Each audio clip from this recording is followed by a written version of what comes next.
Allez, on s'attaque donc au tableau de signes de cette feuille. Donc, on en avait pas mal à faire. Donc, première étape, comme d'habitude.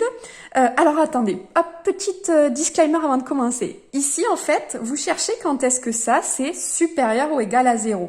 Supérieur ou égal à 0, ça veut dire que vous cherchez un plus. Et pour chercher les plus, eh bien, on va faire le tableau de signes et chercher dans notre tableau de signes à quand correspondent les plus. Alors, donc, pour commencer ça, on commence à être un petit peu habitué. On va chercher quand est-ce que ces deux expressions sont égales à 0. Donc, 3 moins 2x égale 0. Qu'est-ce qui n'est pas à sa place ici? C'est le 3. J'applique donc moins 3 de chaque côté. 0 moins 3, ça fait moins 3.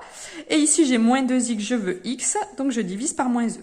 Donc, x égale 3 demi. Pour x moins 4 égale à 0, ça va aller très vite. Qu'est-ce qui n'est pas à sa place? Le moins 4. Et donc, x égale plus 4, parce que je vais appliquer plus 4 de chaque côté. C'est fini. Alors, 3 demi, ça fait 1,5. Donc ici, je cherche la plus petite des deux valeurs. Il y en a une qui vaut 1,5, c'est la plus petite, et l'autre qui vaut 4. Et hop, je fais la structure, le squelette de mon tableau. Et je vais commencer par m'occuper de 3 moins 2x. Alors, 3 moins 2x, il faut ici chercher le coefficient directeur. Le coefficient directeur, il vaut moins 2. C'est ce qu'il y a devant x. C'est négatif. Vu que c'est négatif, ma droite ici, elle va être décroissante. Donc, au niveau du signe, plus, 0, puis moins. Quand est-ce que ça vaut 0? Eh bien, lorsque x vaut 1,5. Ah, donc ici. Et ma droite vaut plus, je passe 0 et ensuite, elle vaut moins. Pour x moins 4, je sais qu'elle vaut 0 lorsque x vaut 4. Ici, le coefficient directeur, c'est ce qu'il y a devant x, ça vaut 1, c'est positif. Donc, si c'est positif, ma droite, elle monte et le signe, c'est négatif, 0, positif. Négatif, je n'ai pas passé 0, négatif, hop, je passe 0, positif. Et puis, je fais le bilan. Positif multiplié par négatif, négatif. 0 fois quelque chose, 0. Positif, 0. Négatif fois positif, négatif. Parfait.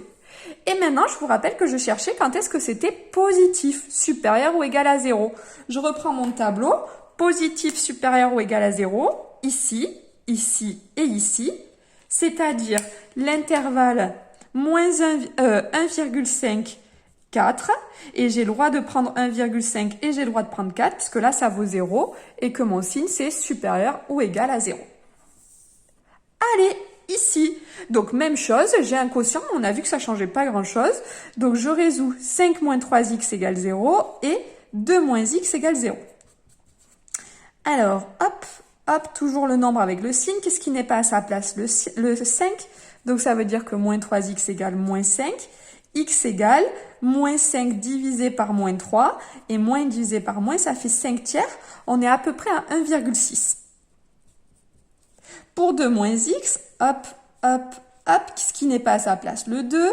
Donc, moins x égale moins 2. Et je vais diviser de chaque côté par moins 1 pour faire disparaître. Et donc, x égale 2. Ah, donc ici déjà, je vois que le plus petit, c'est 5 tiers. Je le place donc en premier dans mon tableau. Et je m'occupe maintenant de mes expressions. Alors, 5 moins 3x, que vaut la pente? C'est ce qu'il y a devant x. La pente, elle vaut moins 3, c'est négatif. Donc, si c'est négatif, ma droite, elle est comme ça. Positif, 0, négatif. Elle vaut 0 lorsque x vaut 5 tiers. 2 moins i, je peux en profiter, vaut 0 quand x vaut 2. Bon. Donc, positif, on a dit 0, négatif. Donc, positif, 0, négatif, négatif. Et ensuite, pour 2 moins x, qu'est-ce qu'il y a devant x? C'est un moins 1 qui est aussi négatif. Donc, ma droite, elle est aussi comme ceci. C'est-à-dire au niveau du signe, négatif, 0, positif. Donc, négatif, tac, je passe 0. Positif, pardon, positif, 0, négatif. Donc, positif, je passe 0 et négatif. Et là, maintenant, je m'intéresse au bilan. Un positif divisé par un positif, ça fait un positif. Un négatif divisé par un positif, ça fait un négatif. Un négatif divisé par un négatif, ça fait un positif. 0 divisé par n'importe quoi, j'ai 0 euros, je le divise à un certain nombre de personnes, ça fait 0. Quelque chose divisé par 0, là, je n'ai pas le droit. En mathématiques, je n'ai pas le droit de diviser par 0. Donc, c'est une valeur interdite. Je mets la double barre. Je cherchais quand est-ce que mon expression était au-dessus strictement de 0. Je cherche donc les plus. Je vois qu'il y en a ici et ici. Donc, mes solutions, c'est de moins l'infini que je ne prends jamais jusqu'à 5 tiers. Et puis, je vais reprendre de 2 jusqu'à plus l'infini. 2, c'est une valeur interdite, donc je ne le prends pas. L'infini, je ne prends jamais. Et pour 5 tiers, vu que c'est strictement, je n'ai pas le droit que ça vaille 0, eh bien, je ne prends pas 5 tiers. Voici pour ces solutions. Hop, on continue.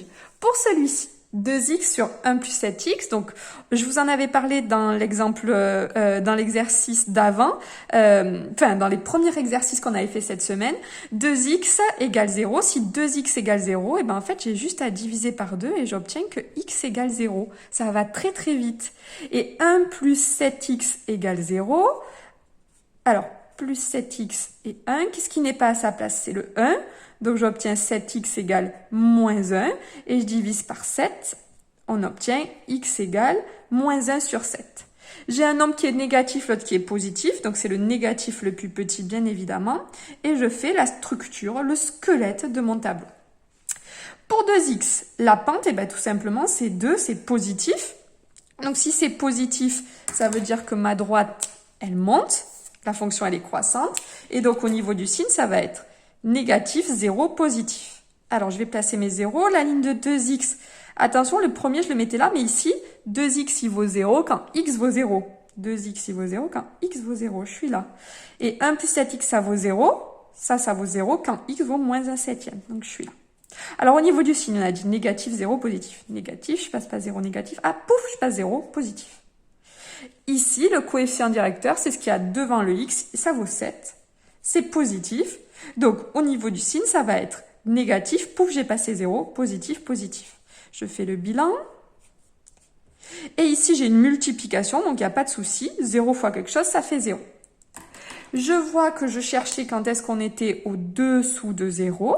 Donc, je cherchais le moins ici, c'est-à-dire entre moins 1 sur 7 et 0. Je ne prends pas moins 1 sur 7 et je ne prends pas 0 parce que le signe c'est celui-ci et qu'il n'y a pas la barre pour dire que j'ai le droit à ce que ce soit égal. Et enfin, le dernier, 1 moins x sur 2 fois 5x plus 1. Donc je résous, 1 moins x sur 2 égale à 0. Alors attention, c'est pas évident. Hop. Ici, ce qui n'est pas à sa place, c'est le 1, donc je fais moins 1 de chaque côté. Lorsque j'ai cette opération, je vais m'avancer un petit peu, je vais enlever le moins de chaque côté, j'ai le droit. Et si j'ai la moitié de x qui vaut 1, x ça vaut tout simplement 2, puisque je peux faire comme opération multiplier par 2. Et 5x plus 1 égale à 0, ça veut dire que 5x égale moins 1, donc ça veut dire que x égale moins 1 sur 5. J'ai deux valeurs que je vais placer dans mon tableau. La première, c'est la plus petite, c'est moins 1 sur 5. Et la seconde, c'est 2. Et je vais de suite placer. Je sais que ce 2, c'est pour 1 moins x sur 2. C'est pour celui-là. Et le 5x plus 1 égale 0. C'est pour moins 1 cinquième. Voilà. Ici, alors, je dois m'intéresser à la pente, au coefficient directeur. Je vois que devant le x, il y a un moins. Donc, je peux tout simplement écrire que a ou m est négatif. Si m est négatif, ça veut dire que, hop, je descends comme ceci. Donc, c'est positif, 0, puis négatif. Donc, c'est positif, je n'ai pas passé 0, positif, bim, je passe 0, négatif.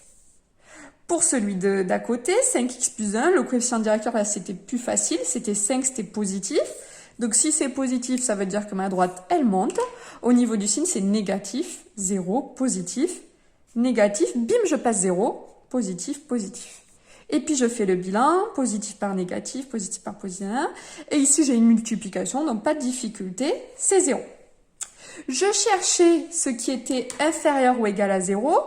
Donc, je cherche inférieur ou égal à 0, le signe moins ou les zéros. Le signe moins ou les zéros. Donc, mes solutions, c'est de moins l'infini jusqu'à moins 1 cinquième. Union de 2 jusqu'à plus l'infini. Je ne prends jamais les infinis. Est-ce que j'ai le droit de prendre moins 1 cinquième et 2? J'ai le droit de valoir 0. C'est le cas en moins 1 cinquième et 2. Donc oui, je les prends. Voici l'ensemble solution. Voilà donc pour cet exercice qui était très complet, pas évident. Vous en avez d'autres dans le livre, donc si vous souhaitez vous entraîner, vous pouvez par exemple faire le 59, page 152, c'est des divisions, des quotients, et vous pouvez tout à fait me l'envoyer. Donc maintenant vous êtes prêts à aller faire l'évaluation WIMS. Attention, j'ai essayé de beaucoup l'écrire, mais pour le premier exercice, j'ai mis un coefficient de 40 points, c'est-à-dire que vous devez le faire absolument 4 fois pour avoir une note sur 10. Si vous le faisiez que 3 fois sur les 4, par exemple, 3 fois juste, vous auriez juste que 7,5 sur 10. Donc il faut le faire 4 fois pour avoir tous les points. Pour la suite, donc je vous rappelle que pour les secondes 2, vous avez le devoir à la maison fonction affine qui a à me rendre pour la rentrée, donc soit le lundi 3 mai, soit le mardi 4 mai. Pour la semaine qui arrive, c'est-à-dire le lundi 3 mai, le jeudi 6 mai, le lundi 10 mai en SNT, vous n'avez pas besoin de prendre votre ordinateur. Je vous signale aussi pour le groupe... pour les 2 groupes, donc un contrôle sur fonction affine le lundi 10 mai et le mardi 11 mai. On fera des révisions en classe pour que vous soyez prêts. Pour les secondes 10, donc pour le groupe 1, nous allons revenir sur le chapitre vecteur 2. Vous avez donc les exercices 78 et 80 qui sont à la page 225 et 226 à faire pour le mardi 11 mai. Pour le groupe 2, vous avez donc, là, vous aussi, on revient sur le chapitre vecteur 2 puisqu'on l'avait sacrément pas fini. Vous avez donc les exercices 65, 55 et 59 qui étaient à faire depuis un moment, donc qui sont à la page 224 qu'il faut faire pour le mardi 4 mai. Comme a eu l'autre groupe, le jeudi 6 mai, vous aurez une petite évaluation dite surprise au programme, la lecture de coordonnées de vecteurs, les opérations sur les vecteurs et la pratique qui constitue à déterminer les coordonnées de D, telles que A, B, C, D, soit un parallélogramme. C'est tout ce qu'on a fait dans votre cours jusque-là. Revoyez-le comme si vous aviez une interro surprise pour le mardi. Et le mardi, on essaiera de bien débloquer pour que vous compreniez bien ce qu'il y a à l'évaluation du jeudi. Voilà, on se retrouve tous donc très bientôt. Faites attention à vous et bon courage pour la suite.